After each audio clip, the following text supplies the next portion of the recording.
Thomas Kubitschek est un philosophe, linguiste, et par la conjonction de ces deux disciplines et l'extension actuelle de l'intérêt pour tous les graphismes, également critique et théoricien et extrêmement intéressé par le développement des arts contemporains.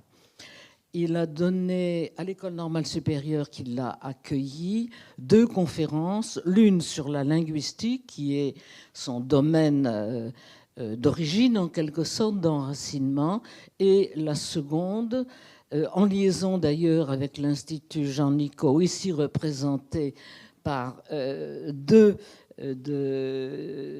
directeurs du séminaire qui l'a accueilli. Donc Jérôme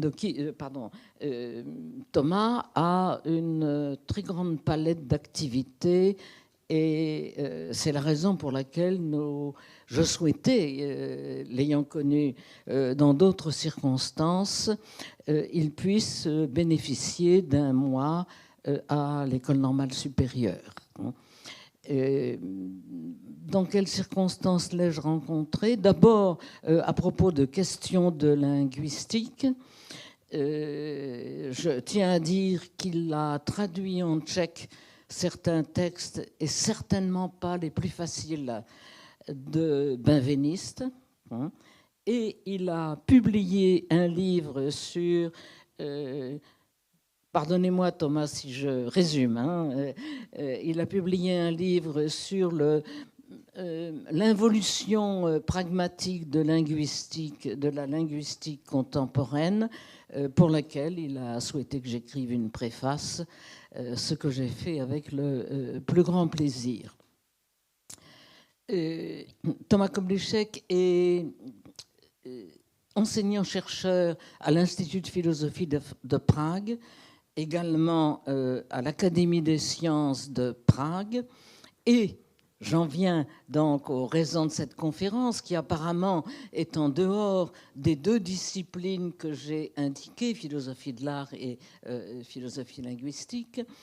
Il m'a dit, très peu de temps avant que nous organisions son séjour à Paris, qu'il devait rentrer dans les premiers jours de novembre à Prague parce qu'il donnait une conférence au Sénat de Prague. Il avait été invité par le Sénat de Prague, donc en plein actualité politique. C'était le point qui m'intéressait. Une conférence sur le thème des limites réciproques entre la liberté d'expression et l'expression de la haine.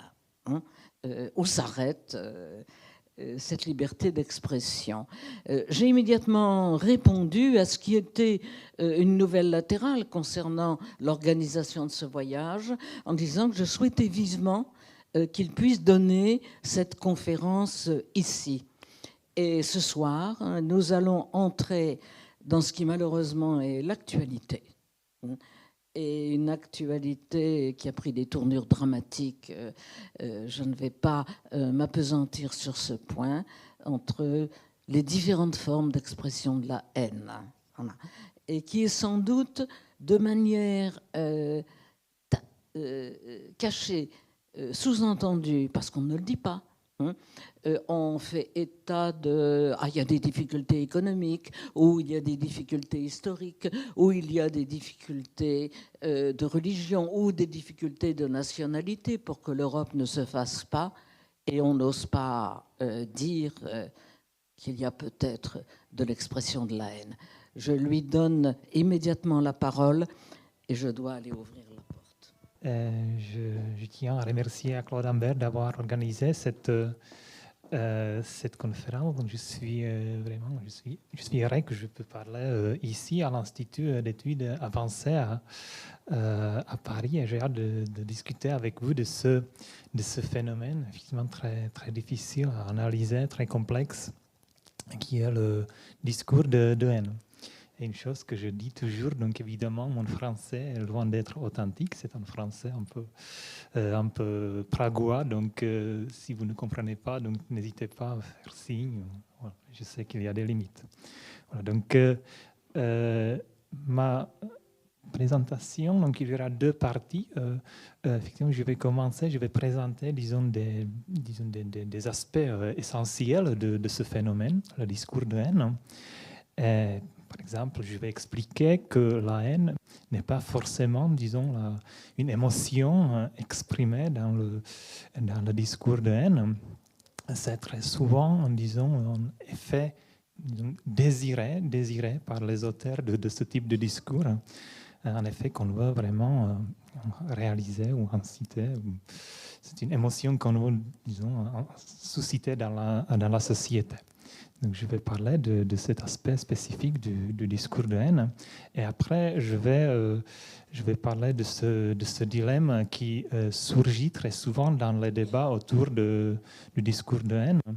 Et c'est le dilemme entre, disons, la valeur de la liberté d'expression, parce que les auteurs du discours de haine, ils se réclament toujours de la liberté d'expression, et la valeur de égalité. Parce qu'effectivement, quand le discours de haine s'accumule dans la société, donc effectivement, ça peut effectivement, disons, briser ou fragiliser, disons, l'équilibre entre des groupes sociaux. Donc, je vais parler de ce dilemme entre la liberté d'expression et la valeur de égalité. Okay? Donc, c'est mon petit programme. Donc, je vais commencer avec cette définition de discours de haine, une définition qui a été formulée par Pigou Parekh. C'est un politique britannique, mais aussi chercheur qui travaille dans ce domaine du discours de haine. Et Pigou Parekh, il dit que le discours de haine exprime, encourage ou incite à la haine contre un groupe d'individus qui se distinguent par une caractéristique particulière ou un ensemble de caractéristiques telles que la race, l'éthnicité, le sexe, la religion, la nationalité et l'orientation sexuelle. Donc, effectivement, un des aspects les plus importants mentionnés dans cette définition, c'est qu'effectivement, il y a un aspect, disons, collectif. Donc, le discours de haine, ce n'est pas quelque chose qui se passe entre deux individus, mais, disons, c'est un discours qui concerne un groupe. Donc, par exemple, si on prend cette image, donc évidemment, c'est un discours de haine exemplaire. C'est une inscription qui a apparu sur la porte d'un appartement à Salford, en Angleterre.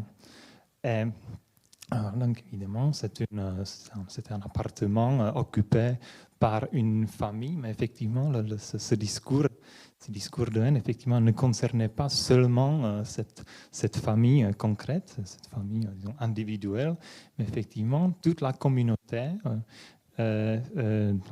des Blacks ou des Noirs, se sentait, disons, menacée par cette attaque. Donc, c'est vraiment une des caractéristiques principales du discours de haine, que cela ne concerne pas, c'est un discours qui ne concerne pas seulement un individu, mais c'est toujours une attaque qui concerne un groupe ou une communauté. C'est aussi la raison pour laquelle on fait parfois une distinction, pourquoi on distingue le discours de haine et ce qu'on appelle, je pense, la brimade en français.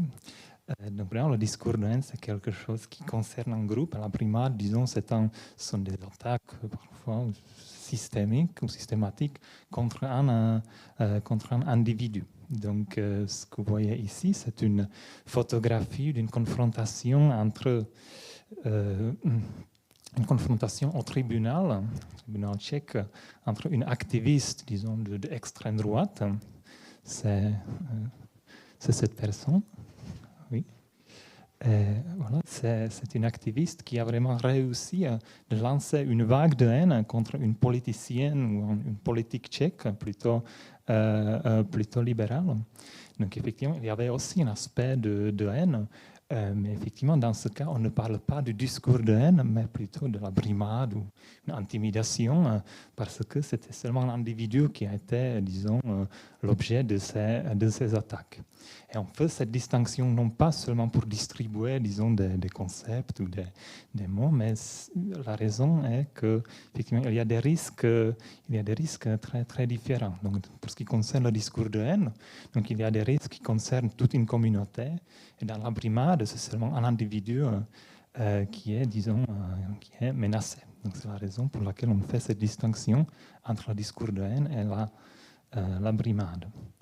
Un autre aspect dont on parle souvent pour ce qui concerne le discours de haine, c'est la forme, effectivement, parce que le terme discours de haine est un peu paradoxal, parce que donc, très souvent, le discours de haine a cet aspect, disons, linguistique ou discursif.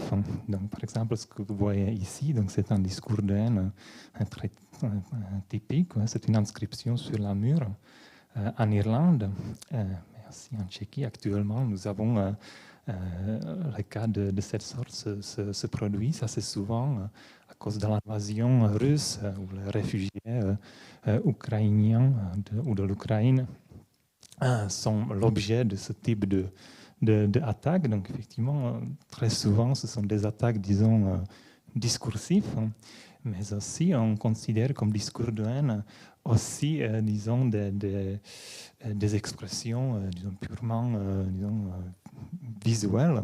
Donc, par exemple, ce cas s'est produit au village de Katzenheim, au nord de la France. Donc, évidemment, il n'y a pas un aspect linguistique, mais on parle toujours de hate speech ou de discours de haine, parce qu'effectivement, c'est une expression qui veut, disons, inciter la haine contre un groupe social. Et aussi, on peut avoir, par exemple, une combinaison du discours et d'une image, etc. Donc, c'est seulement pour démontrer que le discours de haine ou hate speech, ce ne sont pas seulement, disons, des expressions linguistiques, mais aussi des symboles visuels, etc. Une autre distinction qu'on utilise toujours, donc on distingue, disons, des milieux où le discours de haine peut apparaître, parce que par là, on peut effectivement mesurer les risques liés au discours de haine concret. Donc, par exemple, si c'est un groupe des amis, donc c'est plutôt un groupe, disons, clos ou enfermé, donc le discours de haine dans ce contexte n'est pas si dangereux. Mais, par exemple, s'il y a des réunions, par exemple, des suprémacistes blancs aux États-Unis, on utilise le discours de haine comme effectivement des slogans exclamés durant ces réunions. Donc, effectivement, ça peut être aussi très dangereux. Par exemple, si ces réunions sont organisées, disons, pas loin d'un endroit ou une communauté concrète habite et qui peut se sentir, disons, menacée par ce type de discours. Et bien sûr, les réseaux sociaux, donc c'est un milieu, disons, très dangereux pour ce qui concerne le discours de haine, parce que c'est le milieu où ce type de discours peut se propager très facilement et peut être très, très, très effectif. Donc, voilà, on fait aussi cette distinction entre des types divers de milieux. Un autre aspect très important quand on parle de discours de haine, donc c'est la haine, effectivement. Donc, pour expliquer cet aspect assez complexe, donc, je voudrais utiliser ce print screen que j'ai fait. C'est un print screen d'un entretien entre l'agence AP et Matthew Hale. Matthew Hale, à l'époque, dans les années 90, était, disons, un des leaders de ce qu'on appelle le suprémacisme blanc aux États-Unis. Et ce qui est intéressant dans cet entretien, effectivement, c'est que c'est une conversation très, très cultivée. Effectivement, Matthew Hale a étudié à l'université de Wyoming et il s'exprime d'une façon, disons, très calme. Il explique ses arguments. Mais donc, évidemment, ce qui est intéressant dans cet entretien, qu'il n'y a pas effectivement une émotion de haine. Et donc c'est la raison pour laquelle on dit très souvent que la haine, dans le discours de haine, n'est pas effectivement forcément une émotion qu'on exprime, mais c'est un effet, disons, désiré par les auteurs de ce discours. Effectivement, c'est une émotion qu'on veut, disons, inciter ou susciter dans la société. Et c'est dans ce moment où on se réfère assez souvent à une tradition de la philosophie de langage, à ces conférences maintenant légendaires de John L. Austin, un philosophe à Oxford, qui a effectivement expliqué que le langage ou le discours ne fonctionne pas seulement comme, disons, constatation des états des choses ou des faits, mais effectivement le discours peut aussi être un acte par lequel on peut réaliser, disons, un objectif dans le monde. Donc, on dit par exemple que par la langue, on peut promettre quelque chose ou interdire quelque chose. Et maintenant, dans la discussion autour du discours de haine, donc on dit aussi que le discours de haine est très souvent un acte linguistique qui n'est pas une constatation, mais c'est vraiment un acte par lequel on veut, disons, réaliser ou effectuer quelque chose. Concrètement, on veut inciter la haine dans la société, la haine contre, disons, un groupe social. Et effectivement, cette approche est assez utile, par exemple, pour étudier, disons, le discours populiste, parce qu'il semble que très souvent, ces politiques ou politiciens populistes, ils n'ont pas cette émotion de la haine, que la haine est plutôt, disons, l'objet d'un certain calcul. Donc, ouais, c'est une question si Messier Orban, par exemple, quand il a formulé ce discours raciste cet été, en 2022. Donc c'est une question s'il a vraiment éprouvé une émotion, disons, de haine. C'est plutôt la haine comme un certain effet qu'il voulait inciter, disons, dans la société contre un groupe, disons, social, contre les immigrants. Donc effectivement, cette approche, disons, où l'on utilise la philosophie du langage pour expliquer le discours de haine comme acte linguistique par lequel on veut réaliser quelque chose.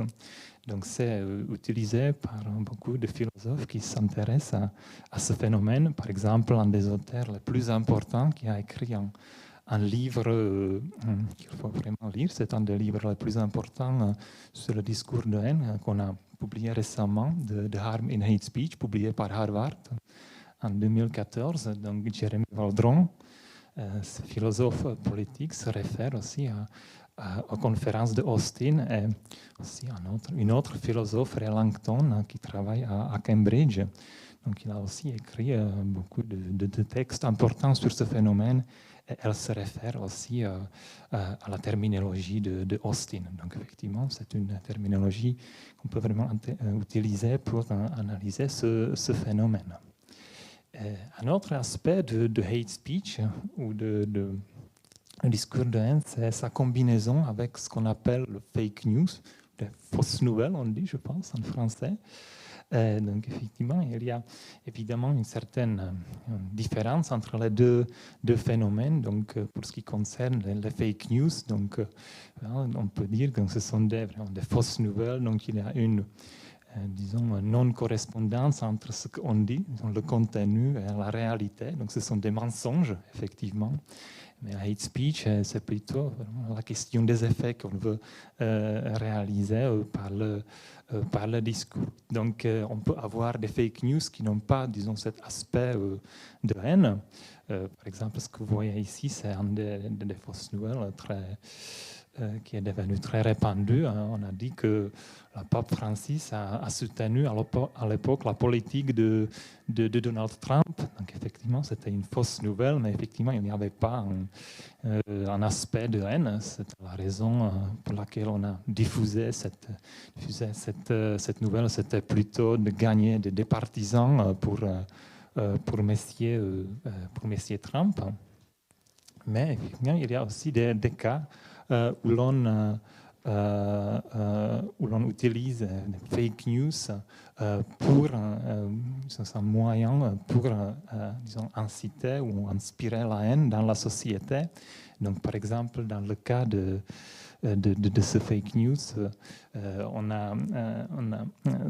on disait que cette politique américaine, Ocasio-Cortez a proposé, disons, d'interdire la circulation des motos aux États-Unis. Donc, effectivement, c'était une absurdité, mais il y avait aussi un aspect, disons, de haine, parce qu'effectivement, on a mentionné dans le texte que cette politique est une latino-américaine, donc effectivement, on a aussi voulu inciter une certaine émotion négative par rapport à cette communauté de citoyens aux États-Unis. Maintenant, le dernier aspect dont je voudrais parler, c'est ce qu'on appelle l'effet cumulatif. Effectivement, c'est la raison pour laquelle on considère ce phénomène très dangereux. Donc, par exemple, si l'on dit discours de haine, donc peut-être on s'imagine des cas de cette sorte. Donc, on peut dire que très souvent, ce sont des attaques spectaculaires, très brutales. Donc, en Tchéquie, nous avons malheureusement aussi ce type de discours de haine. Effectivement, c'est quelque chose qui s'est produit à une école élémentaire en République tchèque. Je ne vais pas lire cette inscription, mais c'est une inscription qui est apparue sur la mur d'une école primaire qui est aussi fréquentée par des enfants roms. Ici, ce qui est intéressant, c'est de regarder un peu les chiffres. Donc, par exemple, en France, mais effectivement, la situation est proportionnellement pareille en Tchéquie. Donc, par exemple, en 2021, il y avait autour de, disons, 12 000 de ces actes, disons, racistes, anti-religieux en France. Et ce qui est intéressant, c'est quand on le compare, disons, avec la totalité de ce type des attaques, pardon, avec la totalité des crimes commis en France. Donc, chaque année, il y a autour de, disons, 3 ou 4 millions des actes criminels. Donc, effectivement, on pourrait avoir l'impression que ce chiffre, que le nombre des actes, disons, racistes et antireligieux, que ce nombre est plutôt, disons, réduit. Mais ici, il faut se rendre compte que, effectivement, la majorité du discours de haine, ce ne sont pas ces actes spectaculaires, mais très souvent, ce sont des petites vites ou des posts sur Facebook qui ont ce contenu, disons, haineux. Et voilà, effectivement, c'est l'énormité ou le grand nombre de ce type de messages qui, effectivement, produit ou constitue le problème. Parce que, par exemple, si on regarde le nombre de posts ou de discours de haine qui ont été effacés par Facebook entre 2017 et 2022, donc effectivement, ce sont des chiffres pour chaque trimestre. Donc, par exemple, c'est en millions. Donc, par exemple, dans le deuxième trimestre de 2021, on a effacé à Facebook autour de 30 millions de ces posts, disons, avec un contenu haineux. Donc, effectivement, la raison pour laquelle on s'intéresse aujourd'hui tellement au discours de haine, ce ne sont pas seulement ces actes, disons, spectaculaires, mais c'est plutôt l'énormité de petites haines, on pourrait dire, de ces messages qui, dans leur totalité, effectivement, ont ce qu'on appelle l'effet cumulatif.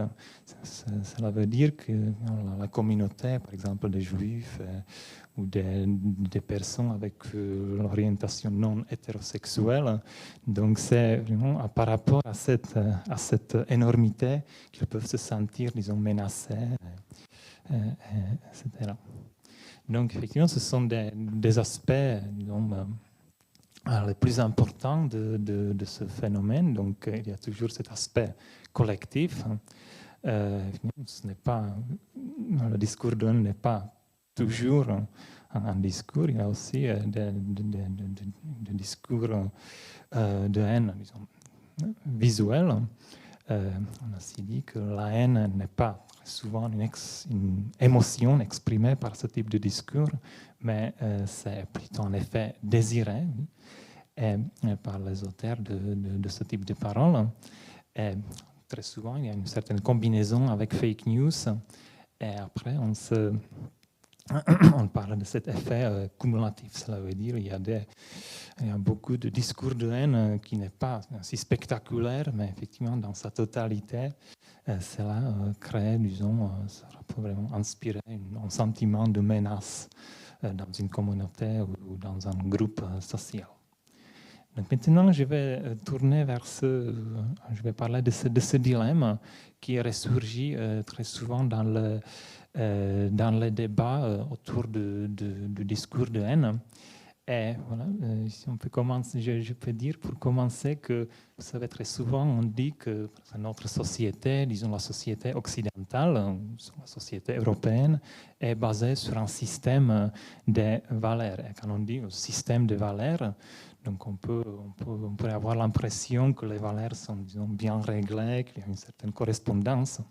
Mais ce qui est intéressant, c'est qu'il y a des situations où ces valeurs qu'on considère, disons, naturelles, peuvent s'opposer ou peuvent se trouver en conflit. Et effectivement, le discours de haine est une telle situation où nos valeurs, des valeurs qu'on considère naturelles, peuvent se opposer. Donc la première valeur dont on parle dans ce contexte, c'est la valeur de la liberté d'expression. Donc pour nous, c'est tout à fait normal de s'exprimer librement. On présuppose qu'on peut se exprimer librement sans craindre, disons, une punition, une persécution, etc. Donc on pourrait dire que cette valeur est symbolisée par cet endroit à Hyde Park, à New York, Speaker's Corner. Effectivement, on peut organiser des débats, par exemple un débat sur le Brexit qui a été organisé là en 2019. Effectivement, à Prague, nous avons aussi un tel endroit, c'est une petite place pas loin du centre de Prague, où on peut organiser, disons, une manifestation sans prévoir, disons, l'administration de la ville. Donc c'est aussi un symbole de cette liberté d'expression. L'autre valeur dont on parle dans le contexte de discours de haine, donc c'est cette valeur d'égalité. Donc, par exemple, si vous êtes un Français qui travaille en Tchéquie, j'ai pas mal de collègues francophones à l'Institut de philosophie, donc effectivement, vous présupposez que vous allez être traité comme les autres, quelle que soit votre nationalité. Ou par exemple, si vous êtes un athéiste qui travaille dans un pays, disons, catholique, donc de nouveau, vous présupposez que vous allez être traité comme les autres. Donc effectivement, c'est une valeur tout à fait naturelle pour nous. Non, ce qui est intéressant, c'est que dans le contexte de hate speech ou de discours de haine, ces deux valeurs peuvent se opposer parce que les auteurs du discours de haine, ils se réclament assez souvent de la liberté d'expression, et pas seulement les auteurs de ce type de discours, mais aussi il y a des personnes qui disent que bon, donc je ne suis pas d'accord avec ce que cette personne dit, mais effectivement, je vais toujours défendre sa liberté d'expression. Mais il peut aussi arriver que quand ce type de discours s'accumule dans la société, donc effectivement, un groupe social peut se sentir, disons, menacé, ou peut-être une partie de la société peut être convaincue par ce type de discours, peut percevoir ce groupe social comme la source principale des problèmes dans la société. Par exemple, c'est à cause des Ukrainiens. pourquoi nous n'avons pas de travail maintenant en Tchéquie, même si donc c'est un fake news. Donc évidemment, il y a un conflit entre les deux valeurs, la liberté d'expression et égalité, qui peut être, disons, menacée par l'accumulation de ce type de discours. Donc c'est un conflit, disons, bien analysé par des chercheurs, donc, par exemple Jeremy Waldron, cet auteur dont j'ai déjà parlé, donc discute ce problème dans son livre. Et aussi en France, vous avez pas mal de spécialistes qui écrivent sur ce problème. Donc, par exemple, un des auteurs que je considère très intéressant, c'est Charles Girard. C'est un professeur à l'université à Lyon. Donc, voilà, donc, évidemment, il y a déjà un débat très intéressant autour de ce problème. Et donc, comment résoudre ce dilemme? Donc, il y avait un développement. À l'époque, on a utilisé, on a appliqué quelque chose qu'on appelle l'approche axiologique. Donc, c'est le plus un des représentants les plus connus de cette approche était Noam Chomsky. Et l'approche axiologique, c'est qu'effectivement, on choisit a priori une de ces deux valeurs, hein, et on présente des arguments pour cette valeur. Donc on explique pourquoi cette valeur est la plus importante dans le monde. Donc effectivement, Noam Chomsky est aussi connu pour cette affirmation où il dit que Goebbels soutenait la liberté d'expression pour les opinions qu'il aimait, Staline aussi. Si nous ne croyons pas à la liberté d'expression pour les personnes que nous méprisons, nous n'y croyons pas du tout. Donc effectivement, c'est vraiment une approche axiologique pour Noam Chomsky. Donc a priori, la liberté d'expression est la valeur la plus importante pour notre, disons, société ou notre culture. Et il faut défendre cette liberté. Et peut-être vous savez que Chomsky était très conséquent dans son approche. Donc à l'époque, dans les années 80, il aussi, disons, soutenait ou défendait des négationnistes. Donc, je crois qu'en France, vous connaissez très bien cette affaire de Robert Faurisson. C'était un professeur de l'histoire à l'université de Lyon, un négationniste, donc, qui a publié à la fin des années 70, je pense, 2 articles au Monde où il, disons, relativisait les témoignages sur l'existence des chambres à gaz. Donc, effectivement, le professeur Faurisson a été, disons, persécuté pour ses opinions. Il a été licencié, qui était, disons, une raison pour ses, disons, partisans, avec avant tout un autre négationniste américain, Mark Weber, qui a rédigé, disons, une pétition pour soutenir le professeur Faurisson. Et effectivement, cette pétition a été aussi signée par Noam Chomsky. Donc, dans cette pétition, on disait que nous protestons fermement contre ces efforts visant à priver le professeur Faurisson de sa liberté de parole et d'expression, et nous condamnons la campagne honteuse visant à le réduire au silence. Et vous savez qu'effectivement, cette affaire continuait. Le professeur Faurisson a aussi utilisé un des essais de Chomsky sur la liberté d'expression comme préface pour son livre où il présente de nouveau ses opinions, disons, négationnistes.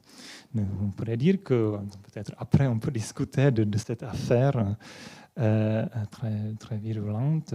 Effectivement, justement, je dirais que mon opinion, il me semble qu'effectivement, défendre une valeur, c'est aussi reconnaître ses limites quand cette valeur se oppose à une autre valeur qui est importante pour nous. Et je pense que c'est quelque chose, c'est un argument qui n'a pas été reconnu par Noam Chomsky. Ouais. Il avait cette approche axiologique où il défendait une valeur comme une valeur absolue. Et il me semble qu'il n'a pas vu ce conflit ce conflit entre deux valeurs.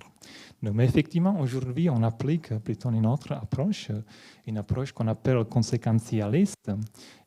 C'est que pas seulement les philosophes, ils essayent, disons, d'analyser les risques possibles liés soit à la limitation fréquente de liberté d'expression, soit, disons, à non-limitation du discours de haine. Donc, on essaie vraiment d'analyser ces risques et après, dans le cas concret, on peut décider quel de ces risques est plus, disons, pertinent.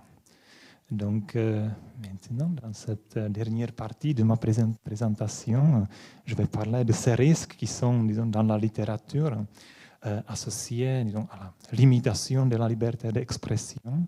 Et après, je vais parler des risques qui sont traditionnellement, disons, associés avec la non-limitation du discours de haine. Donc, pour ce qui concerne ces risques liés à la limitation de la liberté d'expression, donc on dit qu'effectivement le libre échange d'idées permet d'atteindre à la vérité. Donc on dit effectivement que par exemple aussi le discours de haine est le moteur principal pour les discussions dans la société. Effectivement, c'est un des moyens importants pour aboutir ou arriver à la vérité. Donc, pour vous donner, enfin, je ne suis pas sûr si je suis d'accord avec cet argument, mais pour vous donner un exemple, par exemple, en Tchécoslovaquie, à l'époque, il y avait une opinion assez répandue que c'était très bien qu'on a expulsé les Allemands après la Seconde Guerre mondiale parce que les Allemands, tout court, ont été responsables, disons, du déclin de la démocratie en Tchécoslovaquie dans les années 30. Donc, effectivement, cette opinion un peu extrême, aussi avec un aspect de haine, on pourrait dire, contre les Allemands. Donc, effectivement, c'est vraiment été un moteur, une motivation pour les chercheurs et les écrivains de présenter des choses d'une façon plus, disons, balancée et plus correcte. Donc, c'était vraiment la réaction à ces opinions répandues sur la communauté allemande et son rôle, disons, dans cette, ou sa position dans les années 30 en Tchécoslovaquie. Donc maintenant, effectivement, il y a pas mal de livres où on explique, où on présente une opinion un peu plus balancée, plus exacte. Donc voilà, on pourrait utiliser ça comme argument pour dire que la liberté d'expression est très importante dans ce cas, parce que même si ce sont des opinions, disons, terribles, donc ils peuvent fonctionner comme, disons, ce moteur de la discussion dans la société. Après, un argument un peu plus pragmatique était défendu par ce journaliste et historien américain, Anthony Lewis. C'était un journaliste légendaire au New York Times qui disait effectivement que, donc il a décédé récemment, que la liberté d'expression nous permet de contrôler le discours de haine. Donc effectivement, pour Monsieur Lewis, effectivement, on peut limiter la liberté d'expression dans le cas de discours de haine, mais effectivement, on ne se débarrasse pas de ce problème, le problème seulement devient invisible. Donc c'est effectivement pour lui plus utile de ne pas limiter la liberté d'expression dans le cas de discours de haine, mais il faut plutôt, disons, polémiser ou présenter des contre-arguments, etc. Après, un autre argument qu'on utilise, disons, contre la limitation de la liberté d'expression, c'est ce qu'on appelle l'argument humaniste. Ça a été présenté par Stephen J. Heyman dans ce livre très intéressant, Free Speech and Human Dignity, publié à Yale. Et Stephen J. Heyman, il dit que effectivement, la liberté d'expression fait partie de notre, disons, de notre dignité des êtres humains. Donc, si effectivement on limite la liberté d'expression de quelqu'un, donc ça peut être, disons, perçu comme, disons, attaque contre sa dignité. Effectivement, cela peut amener à la radicalisation de cette personne, etc. Donc c'est un argument, disons pas pragmatique, mais plutôt on parle d'un argument humaniste, parce qu'on dit que la liberté d'expression est vraiment fait partie de notre dignité comme être humain. Donc il faut, c'est quelque chose de sacré. Et après, encore deux arguments contre la limitation de la liberté d'expression. On parle de la perturbation de l'atmosphère de dialogue. Donc cela veut dire que quand on répète ce geste de la limitation de la liberté d'expression très souvent, donc même les personnes qui n'ont pas, disons, des opinions extrêmes, donc elles peuvent, disons, préférer de ne pas s'exprimer quand ils ont, disons, des opinions ambivalentes ou unconventionnelles, etc. Et ici, peut-être, je pourrais me référer à un autre exemple tchèque. C'est Petra Hubová, une écrivaine très reconnue en Tchéquie. Donc après l'invasion russe en Ukraine, elle a été sollicitée par la radio tchèque à écrire une histoire, disons, liée à cet événement. Et elle voulait écrire une histoire avec un personnage réaliste, un personnage, disons, d'un Ukrainien qui serait, disons, un alcoolique, disons, une personne loin d'être idéal, donc vraiment un alcoolique. Et après, elle s'est dit qu'effectivement, elle ne peut pas publier ce texte parce que ça pourrait être, disons, perçu comme attaque contre les Ukrainiens.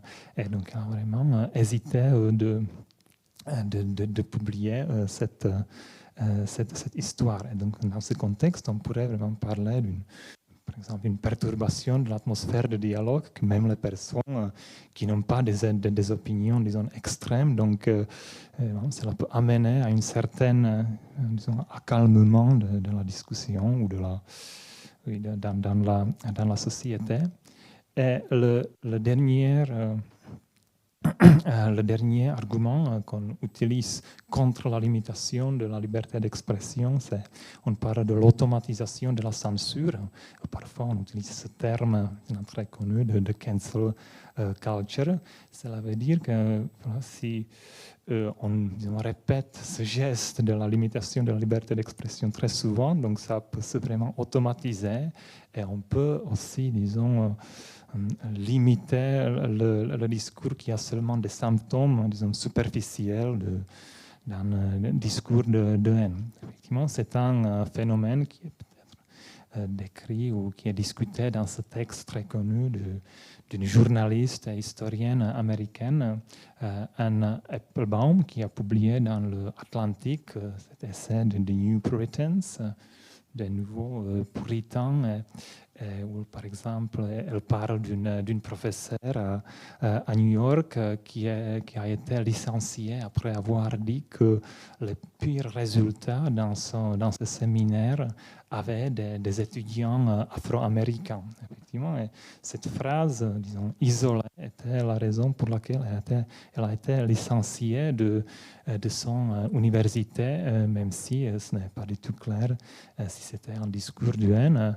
C'est beaucoup plus probable qu'elle voulait dire quelque chose comme effectivement, que effectivement, les Afro-Américains n'ont pas accès à, disons, à l'éducation. À l'éducation de qualité, et quand ils viennent à l'université, ils n'ont pas des résultats parfaits. Donc c'est une interprétation beaucoup plus probable de cette phrase, mais parce qu'il y avait cette atmosphère, disons, de ce qu'on appelle parfois le cancel culture, donc le professeur a été licencié. Donc c'est un autre risque dont on parle très souvent dans ce contexte. Et voilà, donc on utilisait cette illustration de Twitter comme une sorte de guillotine où on peut être exécuté très, très facilement. Donc, effectivement, pour ces raisons, parfois, on préfère de ne pas limiter la liberté d'expression, mais on plutôt applique on plutôt applique ce principe de counter-speech ou contre-parole, on pourrait dire. C'est un principe qui a été introduit par cet avocat américain, racine tchèque, Louis Brandeis, qui disait que s'il est temps de démasquer les mensonges et les erreurs par la discussion, de prévenir le mal par des processus éducatifs, le remède est plus de paroles, pas un silence forcé. Donc effectivement, l'argument de Brandeis était qu'il faut plutôt argumenter, par exemple, contre le discours de haine, et il ne faut pas, disons, silencier ce type de discours. Donc, mais toujours, il y a aussi des risques qu'on associe souvent à la non-limitation du discours de haine. Donc, effectivement, ce sont des raisons qu'on présente pour limiter la liberté d'expression. Et ici, on distingue deux types de risques, disons le risque conséquentiel et un risque constitutif. Pour ce qui concerne le risque conséquentiel, donc il s'agit, disons, des conséquences directes qu'un discours de haine peut avoir pour une communauté. Donc, par exemple, il y a des conséquences qu'on appelle physiques. Donc, on pourrait l'illustrer avec cet exemple de Benjamin Nathaniel Smith, qui était un suprématiste. Il a été vraiment inspiré par le discours de haine. Effectivement, la haine, c'était le milieu qu'il habitait. Et donc, pendant une nuit, effectivement, il a assassiné des membres de diverses minorités aux États-Unis. Donc, effectivement, les victimes étaient des Juifs, des Afro-Américains, des Latino-Américains, etc. Donc, ici, on parle vraiment des risques conséquentiels. Ce sont des risques directs dans le discours de haine où vraiment on peut être inspiré pour un tel acte agressif. Après, il y a aussi des risques conséquentiels psychiques. Donc, c'est un problème dont on parle très souvent dans le contexte des écoles. Donc, on sait qu'effectivement, si un enfant devient régulièrement objet d'un discours de haine, donc cela peut, disons, causer un traumatisme assez grave. Il y a déjà des recherches, par exemple, on démontre que les adolescents, disons, non hétérosexuels, sont très sensibles au discours de haine, et on sait qu'effectivement c'est un des facteurs responsables, disons, du nombre, disons, élevé de suicides dans cette communauté. Mais après, on aussi parle des risques constitutifs. Ce ne sont pas, disons, des conséquences directes, mais, disons, ce sont des conséquences qui s'établissent continuellement. Et ils concernent, disons, la position d'un groupe social dans la société. Donc, très souvent, on parle de la dégradation ou la dégradation d'un groupe social. Cela veut dire qu'un discours de haine s'accumule dans la société. Donc, ce groupe peut commencer à se sentir, disons, de plus en plus menacé, mais aussi peut-être une partie de la société peut être convaincue par ce type de discours. Et on peut commencer à considérer ce groupe comme, disons, la source principale des problèmes graves dans la société. Donc, par exemple, en Tchéquie, on dit que les Ukrainiens, la présence des Ukrainiens, c'est la raison pour laquelle il n'y a pas de travail en Tchéquie, etc. Et après, on aussi utilise ce terme de illocutionary silencing, que j'ai traduit par silenciement illocutionnaire. Cela veut dire que, effectivement, ce groupe, disons, qui est l'objet, disons, d'un discours de haine systématique, effectivement, donc peut-être peut protester, mais effectivement, ces protestes ne sont pas entendus. Hein. Effectivement, on peut considérer ce groupe comme ils ne méritent pas d'être entendus dans leurs protestes. Et aussi, on parle de la tolérance d'un comportement discriminatoire. Donc, vraiment, si une partie de la société est convaincue par ce discours de haine, un discours de haine qui s'accumule dans la société. Et donc, on peut avoir, disons, une tendance à tolérer des actes discriminatoires contre ce groupe. On peut se dire, voilà, ce groupe, effectivement, mérite ce type de traitement, etc. Donc, ça peut amener ça peut avoir des conséquences très graves, une certaine inquiétude dans la société, une sorte d'agressivité parmi ou entre des groupes sociaux. Et effectivement, c'est tout. Donc ici, vous voyez, ce sont des risques dont on parle, c'est la liste complète, ce sont les risques dont on parle très souvent par rapport à, disons, la limitation de la liberté d'expression, à la non-limitation du discours de haine. Et voilà, donc je peux m'arrêter ici. Donc merci pour votre attention. C'est tout.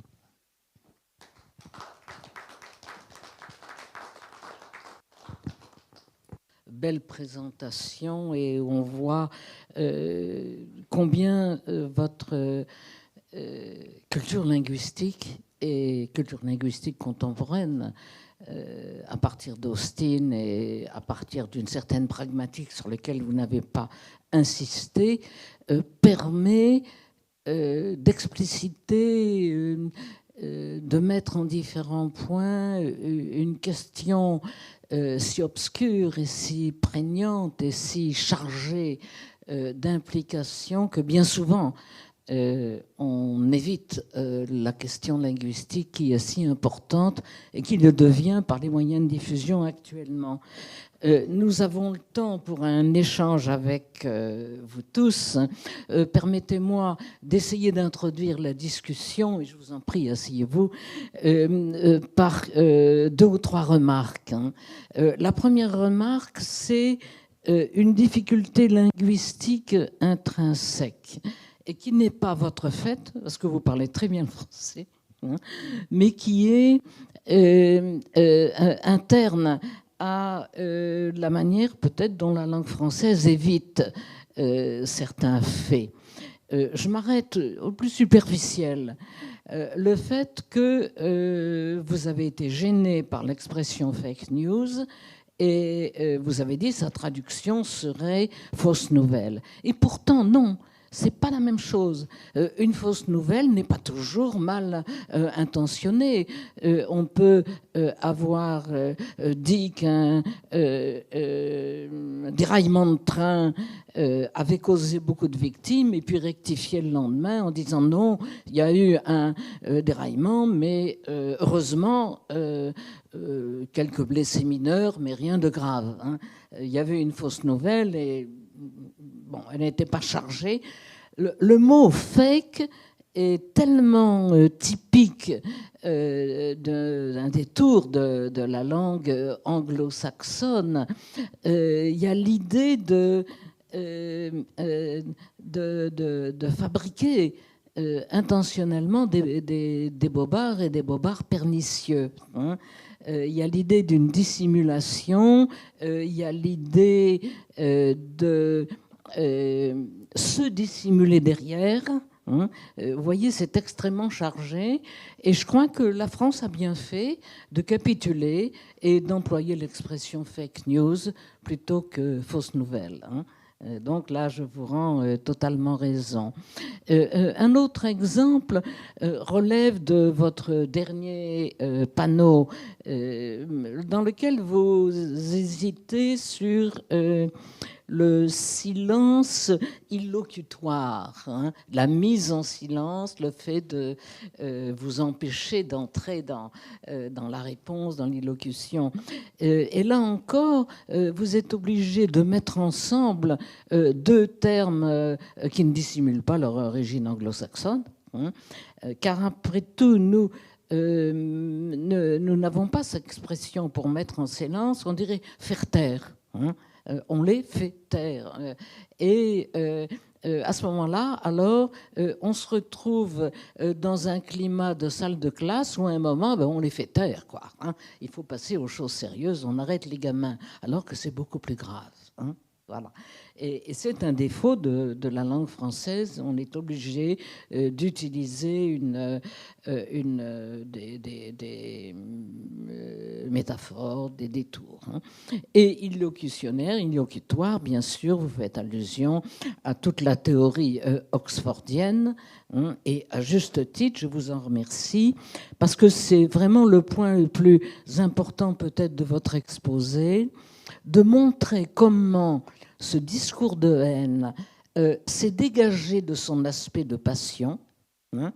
On peut prononcer, vous l'avez illustré très calmement, hein, des arguments de haine qui, d'une part, en bonne mine, puisqu'ils ne sont pas passionnels, hein, et qui cachent derrière cette bonne mine le plus atroce, hein, c'est-à-dire de présenter ce qui va déchaîner la haine de la manière comme une qualité objective des choses contre lesquelles on prononce la haine.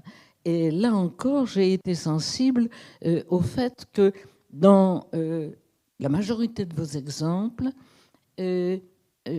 on passe à la troisième personne. Et comme vous l'avez dit, c'est différent de la brimade. La brimade s'adresse à quelqu'un et il y a un dialogue entre tu et moi qui t'accuse, ou sensible. Il y a un substrat personnel, grammaticalement personnel. Tandis que là non. Quand vous affichez Syrians not welcome, mais c'est comme si vous affichiez les abricots sont mûrs. Hein, voilà, c'est comme ça. Hein, hein. On essaie de transformer en fait, et presque en data. Oui, si vous faites une statistique, vous interrogez les gens, vous arriverez à trouver une proportion de... Voilà. Comment on... et là, alors, ça serait sans doute un défaut partagé de nos sociétés, par un abus d'information, transformé en information, hein, au besoin en utilisant des langues ou des écritures qui éliminent les verbes. Donc, ce n'est pas personnel. Hein. On est passé soit à une troisième personne explicite ou une troisième personne implicite. Hein. Et pour conclure cette petite introduction et vous donner immédiatement la parole, c'est là où on mesure la grande importance de Austin. Hein, la grande importance de Austin qui a fait apparaître dans la prise de parole, mais une habilitation. Enfin, à quel titre bon, partons de l'exemple le plus simple. Si un juge dit « j'ouvre la séance », elle est ouverte. Mais si quelqu'un dans la salle se lève en disant « je ouvre la séance », ce n'est que ridicule. Hein, ce n'est que ridicule. Bon. Donc il y a tout ce régime d'habilitation qui, derrière tous les arguments que vous avez donnés, met en cause hein, l'habilitation sous son aspect social ou officiel et la responsabilité sous son aspect personnel. Hein, la question de la responsabilité. Et je conclus. Vous voyez, il y a peut-être là une difficulté qui est dans le passage de expression de la haine à discours de haine. Expression de la haine donne prise à mais droit d'expression, c'est la dignité, c'est la liberté, etc. Mais nous n'en sommes plus à considérer l'exercice de la parole comme une simple expression, hein, avec une sorte de cogito limpide derrière, qui a le droit hein, de le dire, tout cogito étant égal. C'est-à-dire un régime direct de la parole, une sorte de phénoménologie élémentaire. Je vois, je dis, j'ai le droit. Hein, autopsie pour reprendre l'expression grecque et l'analyse qu'en a donnée Philippe Hartog sur les premiers historiens. Autopsie, j'ai vu, je dis. Bon droit.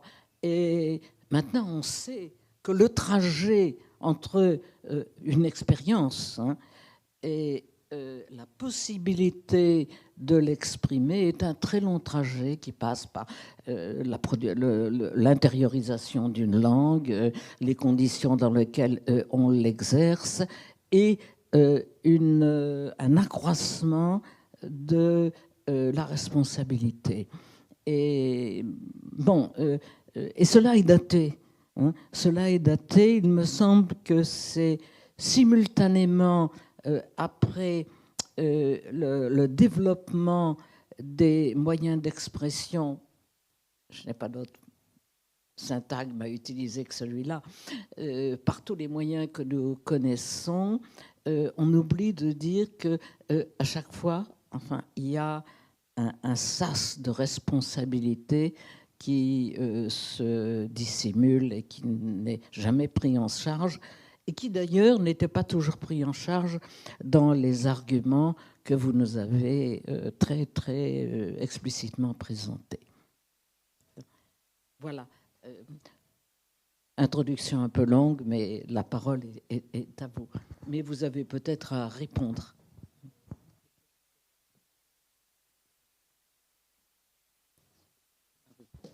Une petite remarque sur la terminologie. Donc, je dois dire que je n'étais pas du tout sûr comment traduire par exemple la terminologie de Austin en français. Donc, peut-être c'est ma faute que je n'ai pas consulté avec un collègue français. Par exemple, comment traduire ce silenciement, le illocutionary silencing, etc. Mais aussi, il y a un aspect aussi très intéressant dans la langue tchèque. Pour parler de ce phénomène, on utilise de plus en plus le terme anglais. Je ne sais pas si c'est aussi le cas en France, mais on dit effectivement hate speech en tchèque. Et parfois aussi on dit silencing et fake news. Donc, voilà. Parce que c'est aussi un peu difficile de traduire ces termes en tchèque. Voilà.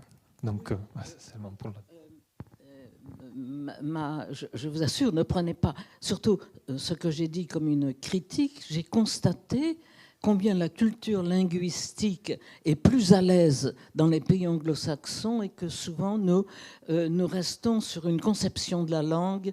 Je répète, je vois, je dis, où le cogito s'exprime.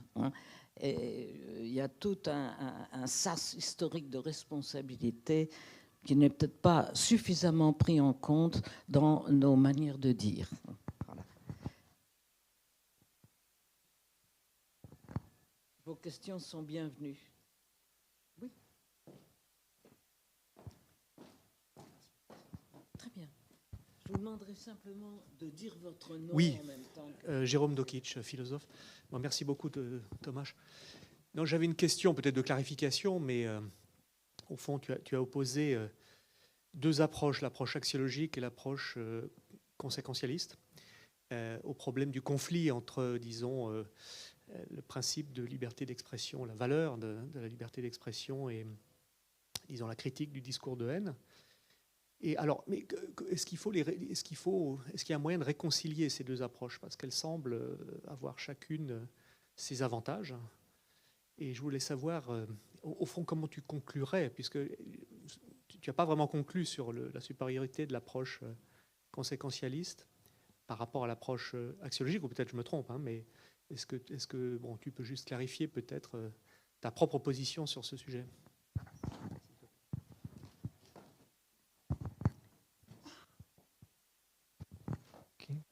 Grande merci, parce qu'effectivement, c'est une très belle question. Parce qu'effectivement, il y avait une partie dans ma communication que j'ai, disons, élevée à la fin, où je parlais de ce problème un conflit entre l'approche, disons, axiologique défendue par Noam Chomsky. Donc, c'est vraiment l'approche où on se décide a priori on choisit une valeur et après il y a cette approche disons, conséquentialiste où on se focalise plutôt sur les conséquences possibles et après dans le cas concret on décide quel risque est plus pertinent, plus grand, etc. Effectivement, je pense qu'il y a un moyen où on peut effectivement utiliser les deux approches ensemble, mais je pense qu'il faut distinguer, disons, un débat, disons, sur les valeurs qui nous définissent. Donc, je pense que pour moi aussi, comme pour Chomsky, mais comme pour Jeremy Waldron, effectivement, la liberté d'expression, c'est une valeur, disons, en soi, sans conséquence. Je ne suis pas pour la liberté d'expression, pour l'égalité, parce qu'il y aurait des avantages. Pour moi, c'est quelque chose de naturel disons, d'accepter cette valeur comme valeur en soi, sans conséquence. Mais je pense qu'il faut distinguer un débat sur les valeurs, quelles sont disons, nos valeurs, et comment on peut définir ces valeurs, etc.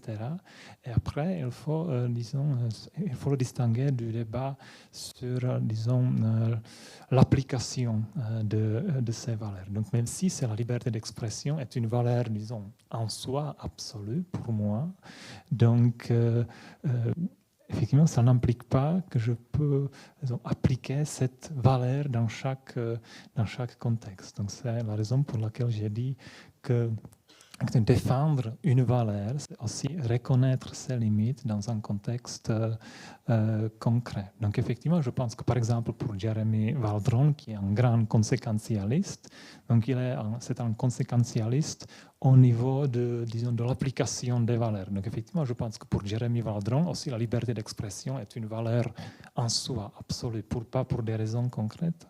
Mais quand on veut, disons, appliquer cette valeur, donc il faut vraiment regarder quels sont les risques. Et je pense que le problème avec Chomsky, c'est qu'il est non conséquentialiste dans les deux niveaux. Donc, pour lui, la liberté d'expression, c'est une valeur absolue, mais aussi au niveau de l'application, il ne s'intéresse pas aux risques possibles. De nouveau, il devient un non conséquentialiste. Il s'adopte cette perspective, disons, absolutiste. Et il applique aussi la liberté d'expression dans le contexte de négationnisme. Je pense que c'est problématique. Donc, est-ce que c'est une réponse?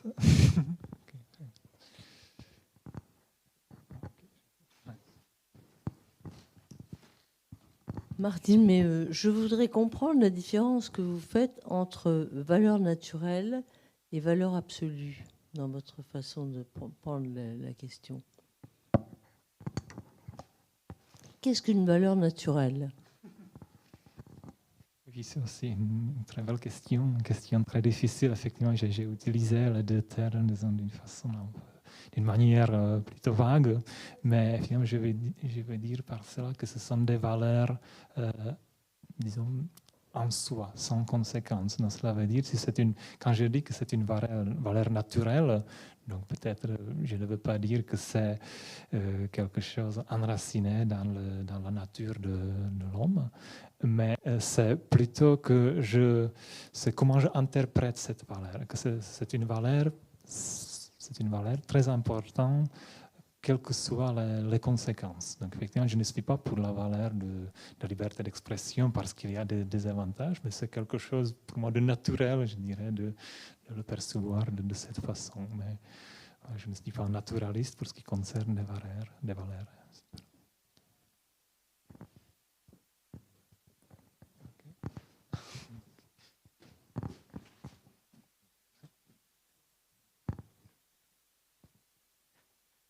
Nicole Hall. Je voulais juste faire d'abord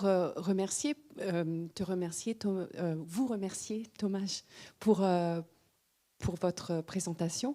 La première chose que je voulais, la première raison que je voulais vous remercier, c'était parce que ça m'a fait penser au texte de John Stuart Mill, bien sûr, qui qui développe son argument pour la liberté de l'expression. On est d'accord avec lui, on arrive jusqu'à la fin. Il soutient la liberté de l'expression jusqu'à la fin, où il fait cette remarque, mais malgré tout, il faut qu'on prenne nos responsabilités vis-à-vis des moments où on s'exprime. Et je trouve que la présentation d'aujourd'hui nous incite à explorer. Donc c'est la question, c'est la question de la responsabilité. Si oui ou non, on peut dire n'importe quoi à n'importe quel moment. Mais lui, là, j'ai l'impression que c'est un peu l'extension de ça, et qu'on explore finalement quels pourraient être les risques dans un contexte où on y croit à la liberté de l'expression. Alors, c'était juste un petit commentaire comme ça, alors merci beaucoup. Mais ma question, elle va porter sur autre chose. J'ai des étudiants français très poussés, des ingénieurs qui travaillent dans la physique tout le temps, et j'ai la possibilité de leur enseigner un petit peu de philosophie en anglais. Et je leur ai donné un texte qui s'appelle The Coddling of the American Mind. Est-ce que tu connais ce texte ? Alors peut-être que la question est inappropriée, mais, ou peut-être pas. Mais là, les étudiants, ils sont quand même perturbés parce qu'ils croient que finalement, il y a toutes ces valeurs anglo-saxonnes, justement, qui viennent un peu infecter le débat ici en France. Et eux, ils ne se retrouvent pas trop dans ce débat-là. Et il y a, je ne sais pas, peut-être qu'il y en a qui s'y trouvent, mais c'est vrai que ça sollicite énormément de discussions. Et ils n'arrivent pas à s'en sortir. Ils n'arrivent pas à décider si oui, ils sont pour. Il y a justement ces tensions entre, par exemple, la cancel culture et la possibilité de dire ce qu'ils ont envie de dire. On voit très fortement ces tensions-là. Et parfois, je ne sais pas quoi leur dire vis-à-vis de cette influence dite anglo-saxonne. Ils s'y retrouvent pas. Alors je sais pas, peut-être que c'est pas une bonne question, mais voilà, c'était la question que je voulais poser.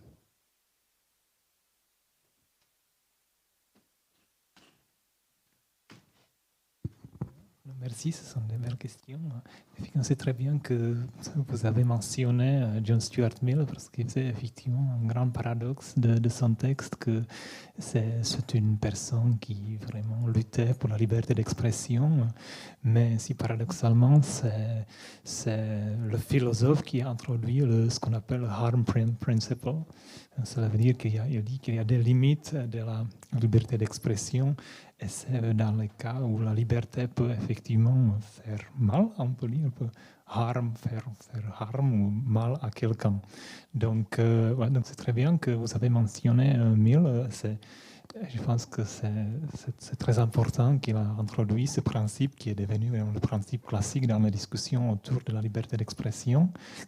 Et pour ce qui concerne, disons, si je comprends bien la question, la différence entre le débat français ou le débat européen et le débat anglo-saxon.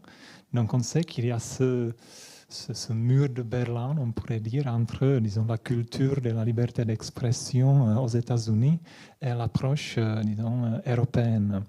Et par exemple, c'est parce que aux États-Unis, vraiment, la liberté d'expression, c'est une des valeurs très importantes. Donc, par exemple, on peut se promener dans les rues avec le swastika, le croix gammée, par exemple, etc. Donc, les Américains sont très libres par rapport à ces questions. Par contre, à l'Europe, donc l'approche est beaucoup plus, disons, restrictive. Donc, effectivement, il me semble que dans ce cas, l'incertitude, donc quoi faire, donc quelle valeur choisir. Donc, je pense que l'incertitude est quelque chose de positif, effectivement. Effectivement, pour moi, ce qui est, disons, dangereux, c'est cette approche de Chomsky, on devient vraiment un grand supporter d'une de ces valeurs et on est trop sûr de soi, de sa décision. Donc effectivement, je pense que c'est plutôt une approche une approche problématique qui peut avoir des conséquences graves. Par exemple, on l'a vu dans l'affaire de Forisson. Donc, effectivement, cette incertitude où on ne sait pas effectivement quoi faire, si limiter la liberté d'expression dans un cas concret ou non. Donc, je pense que l'incertitude est quelque chose de positif parce que les problèmes sont complexes, effectivement. Donc, c'est bien qu'on se pose des questions, je pense.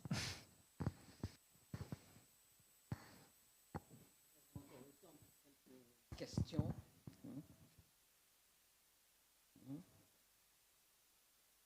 Oui.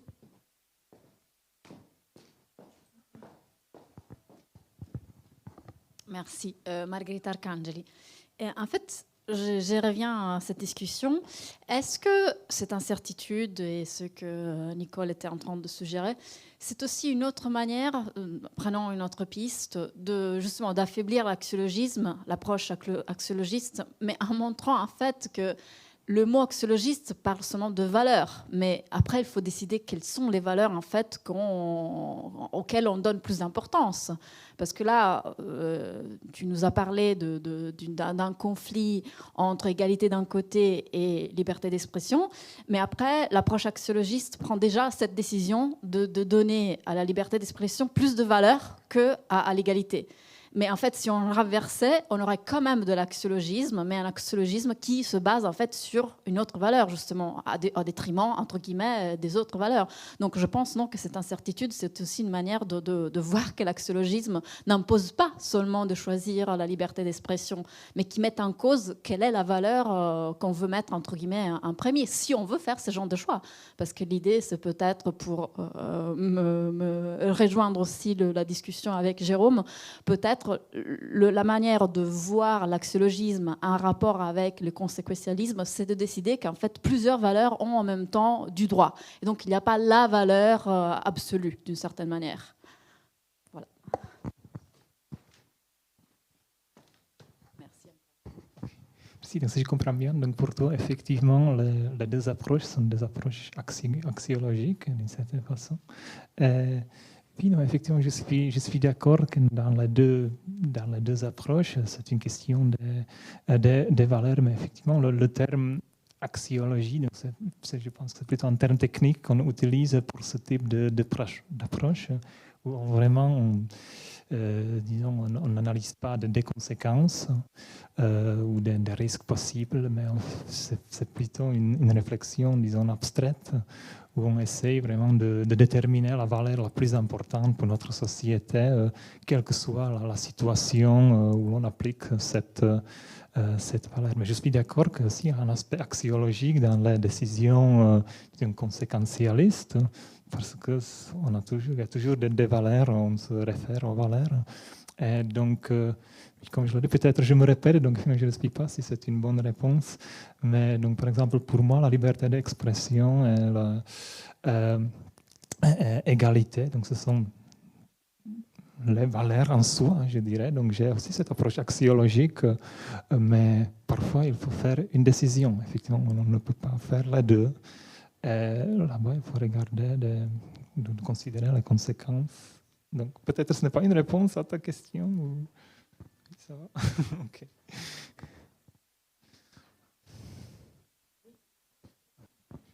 Merci.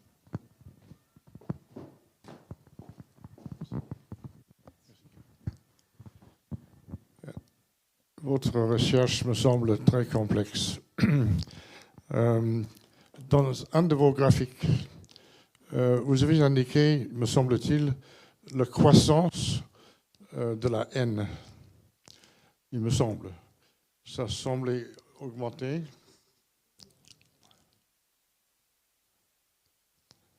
Voilà, c'est bien ça. Global number of hate speech containing content. Bon, donc on voit une croissance très forte et maintenant ça diminue. C'est étonnant, me semble-t-il. Enfin, c'est juste l'impression que j'ai, mais l'impression que j'ai, c'est que c'est toujours en croissance. Alors, pourquoi ça diminue? Est-ce qu'il y a une explication? C'est la première observation que je voudrais faire. Et puis, l'autre, c'est si je comprends bien l'ensemble de ce que vous dites, j'ai l'impression que vous dites, voilà, la haine, le meilleur remède à la haine serait la liberté d'expression. C'est un peu ça que j'en tire de votre conclusion. Mais la liberté d'expression n'est pas illimitée. Et on voit bien avec l'affaire de Salman Rushdie, par exemple, qu'il y a moyen de faire en sorte à ce que ceux qui publient, ceux qui puissent permettre cette expression libre, ont tendance à ne plus vouloir publier. C'est un frein à la liberté d'expression. Est-ce que cette graphique-là, qui montre que la haine diminue, est-ce que la liberté d'expression, on n'a pas vu de graphique, est-ce qu'il monte, est-ce qu'il descend aussi? Comment tout ça, quel est le résultat final de cette croissance ou diminution? Est-ce qu'ils sont liés de manière à ce que les deux augmentent en même temps et les deux descendent en même temps, ou est-ce qu'ils prennent des directions inverses?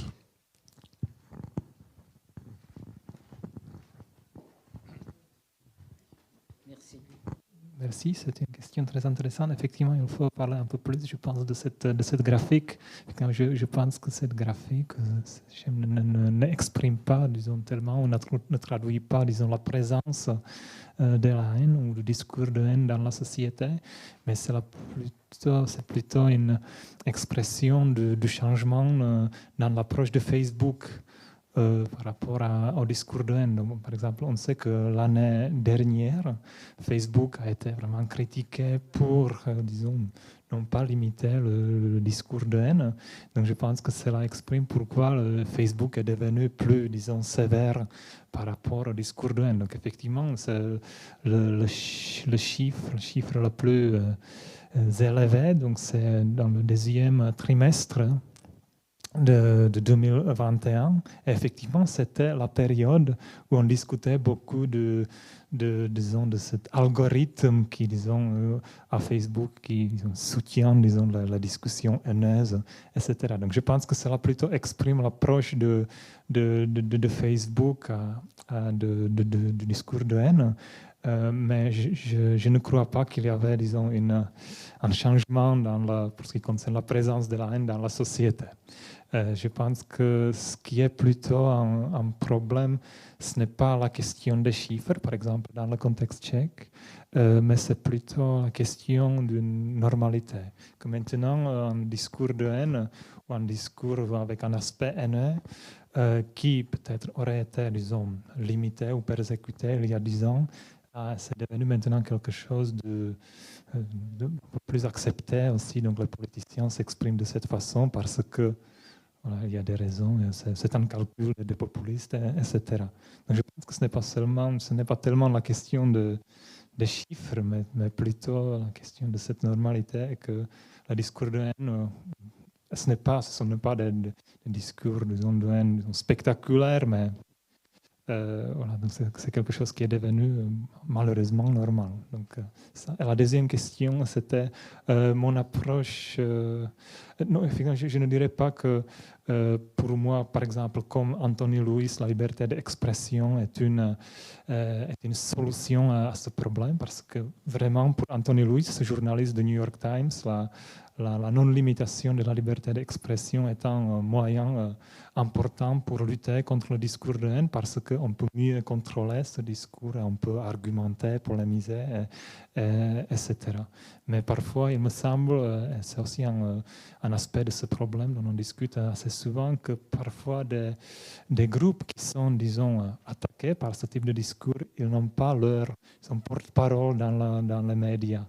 Donc effectivement, on ne peut pas toujours utiliser cet argument qu'il suffit d'argumenter, parce que parfois il n'y a pas de porte-parole pour défendre ce groupe social qui est parfois attaqué par des populistes, etc. Donc voilà. Merci pour votre question. Y a-t-il une autre question?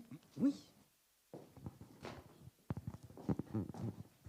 Je ne vois pas bien les abscisses, mais à peu près en faisant les proportions, j'ai l'impression que cette augmentation de haine correspond à la période des confinements et à la période du Covid, des confinements, puisqu'on est entre 2017 et 2022.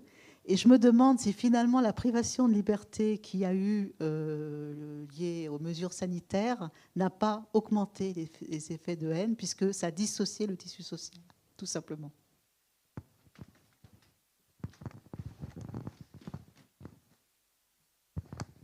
Merci pour cette question. C'est une question très, très importante. Et malheureusement, il n'y a pas encore de chiffres.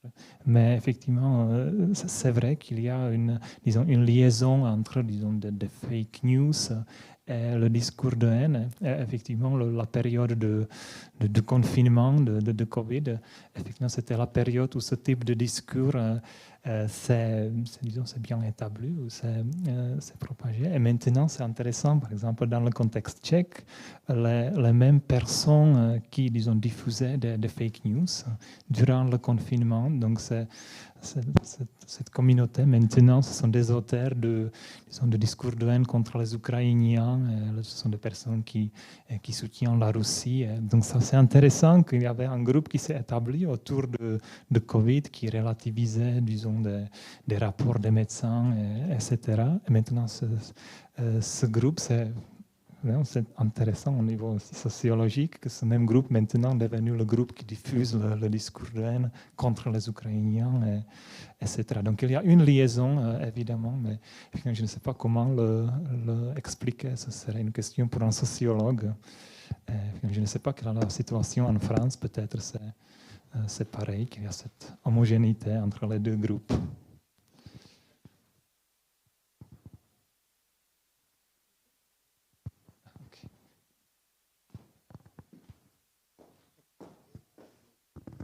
Que le repli sur soi, tout simplement, on diminue les relations et chacun ne pense plus qu'à lui, quoi.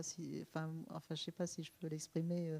Que le fait d'être chacun parcellisé, finalement, s'occupe moins des autres groupes, des autres gens, etc., quoi.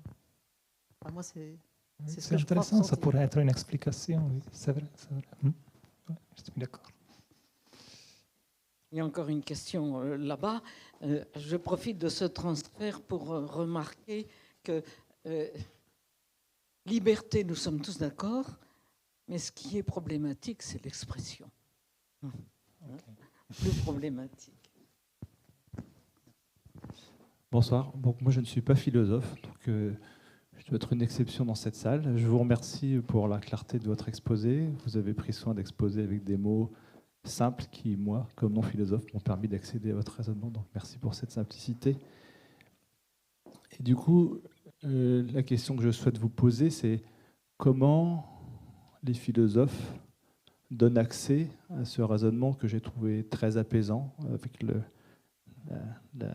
l'approche conséquentialiste, c'est ça, voilà, qui permet de comprendre que la liberté d'expression n'est pas une valeur suprême en tant que telle et qu'elle a un certain nombre de limites. Comment est-ce que vous donnez accès à cette réflexion, comment est-ce que vous donnez cette réflexion accès à des personnes qui doivent décider dans une société, parce que cette liberté d'expression érigée comme valeur suprême a quand même des dégâts importants dans l'unité de la société, dans l'égalité de la société. Donc, moi, en tant que non-philosophe, vous écoutant, je me dis que cette prise de parole, cette recherche sera très éclairante pour une société. Donc, je m'interroge du lien entre vous, les philosophes, et la société, la manière dont vous pouvez partager ou influencer la société par vos recherches. Donc oui, c'est une question très, très difficile. Donc, si je comprends bien, Donc il s'agit de comment expliquer, par exemple, à quelqu'un qui vraiment soutient la liberté d'expression comme principe tout à fait naturel, je dirais, et comment expliquer qu'effectivement on peut y avoir des conséquences, qu'il y a aussi une autre approche, disons cette approche conséquentialiste, où on aussi analyse, disons, des risques. Donc effectivement, je pense qu'on peut le traduire dans une langue ordinaire. Effectivement, on pourrait dire qu'effectivement, ce qu'on dit, par exemple, sur Facebook, donc ce n'est pas seulement une expression d'une opinion, mais aussi c'est toujours il y a toujours des conséquences de ce qu'on dit. Donc, par exemple, si il y a si le discours s'accumule, et si c'est par exemple, si ce sont des posts sur Facebook qui sont lus, par exemple, des enfants ukrainiens, donc je pense que c'est tout à fait compréhensible que ça peut blesser vraiment, blesser ces êtres humains. Donc j'espère que ce soit compréhensible aussi pour les personnes qui ne sont pas philosophes. Mais c'est une question. Maintenant, effectivement, on va commencer à lancer un projet en République tchèque où aussi les théoréticiens veulent travailler dans le terrain, vraiment de communiquer avec les gens, parce que maintenant, ce n'est pas seulement en République tchèque. Je ne sais pas quelle est la situation en France, mais en République tchèque, ce n'est pas une question théorique. Par exemple, quand je vous ai montré la photo du métro à Prague, c'est quelque chose qui devient, disons, de plus en plus commun.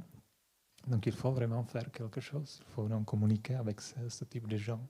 Mais c'est aussi vrai qu'il y a des philosophes qui disent qu'il ne faut pas parler avec les auteurs de ce type de discours. C'est inacceptable et je ne veux pas communiquer avec eux. Donc voilà. Il y a une autre approche que je préfère, et c'est vraiment aller dans le terrain, organiser les séminaires. Je vais aux écoles, par exemple, au lycée, où on parle de ça. Donc, mais j'espère qu'on peut communiquer, que c'est compréhensible. Okay.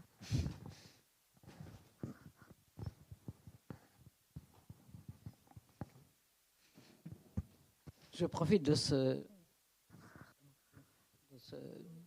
petit moment de silence pour revenir sur ce qui apparaît à la suite de votre exposé, qui pour moi me tourmente. Hein. Vous avez très très bien fait de prendre comme thème le discours de haine, hein, et de passer donc de l'expression au discours. Hein. Car ce discours se donne comme une certaine objectivité. Je vais presque caricaturer. Il y a des statistiques. Le chômage augmente en Tchécoslovaquie. C'est pas bien, ça. Hein. Vous voyez, on objective et on déculpabilise. Et moi, je n'ai rien fait dire d'autre que le chômage augmente vous ferez votre inférence. Hein. Et la haine se dissimule en passant à la troisième personne. Voilà. Je reviens au graffiti Syrian A. Unwelcome, comme on afficherait les abricots coûtent 25 €. Voilà, on transforme en un data. Hein, un data. Oui. Ce qui est une haine dissimulée. Et c'est pour ça que le passage de expression à discours est extrêmement important et devrait être travaillé.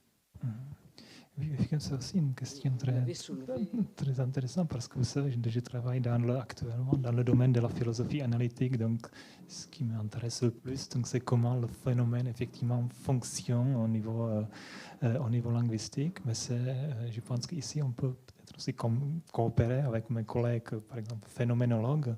Il y a déjà des études des phénoménologues qui essayent de décrire comment, par exemple, le discours de haine est perçu par la victime, donc comme un discours, disons, antisémite, est vu du point de vue des victimes, disons, de ce discours. Donc je pense que c'est une autre approche qui est aussi très importante.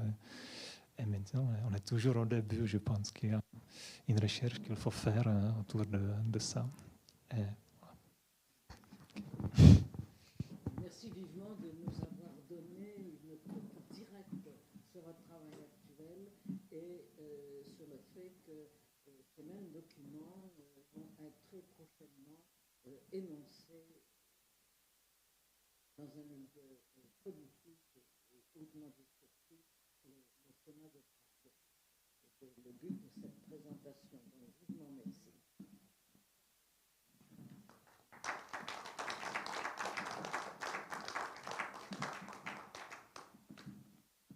Et merci à vous tous d'être venus.